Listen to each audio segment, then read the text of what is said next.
So I used to work here with National Park Service, so I know a lot about the monument, and I just want to take you with me and show you some of the most important parts. So 419 people were reburied here, as you can see in the burial mounds here. So that's about 6 times 7, about 7 burial mounds with 6 people each underneath. This was with the help of the president of Ghana. They made coffins, they put together a whole procession.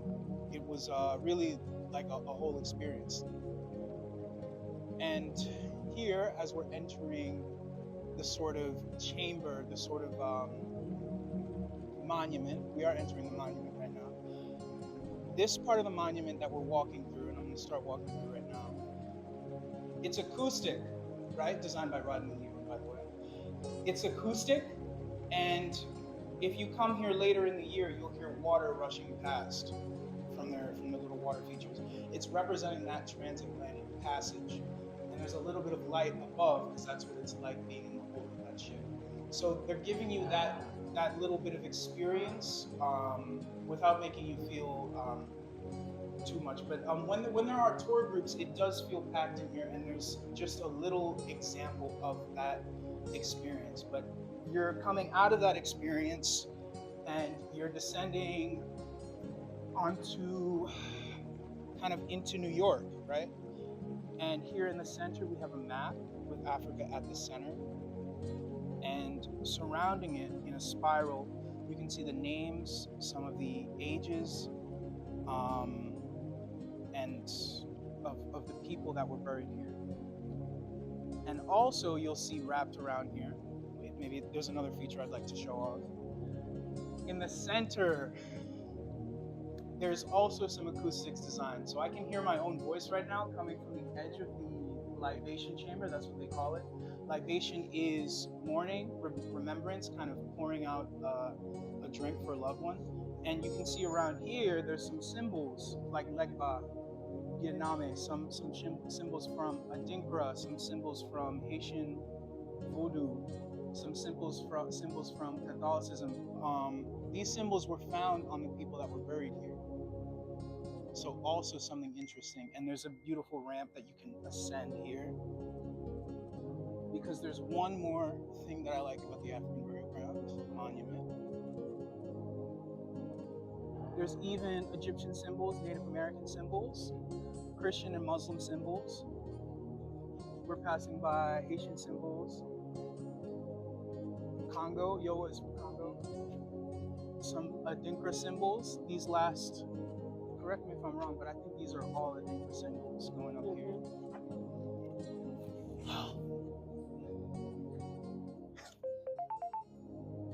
Let's talk about this sign right here. What does this mean to you, Sebastian? Yes. Oh, would you mind going a little bit closer over there? Thank you.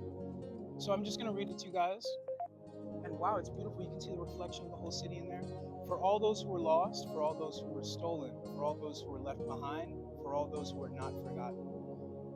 Keyword not forgotten, right? I mean, like the common story, I mean, the way people talk about slavery is that, you know, all of this is lost or all of this was forgotten, but, you know, the point is that it was not. And these people made a great effort to show the world that they were not to be forgotten, that they were real, that they were here. And that's why they use symbols. Symbols like Adinkra that we find in Burial 101. So, just taking you around here,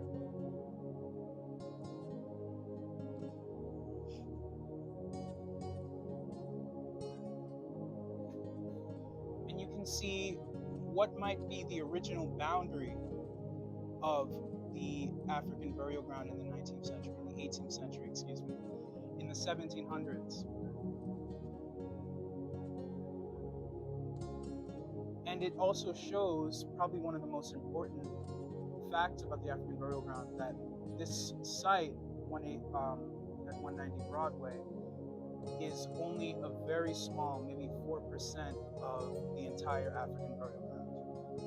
The 419 people here are just a small sample of the 15,000 people that were buried here from 1650 to 1790. So we've done a lot of reclamation, but there's still a lot of people who were forgotten, you know.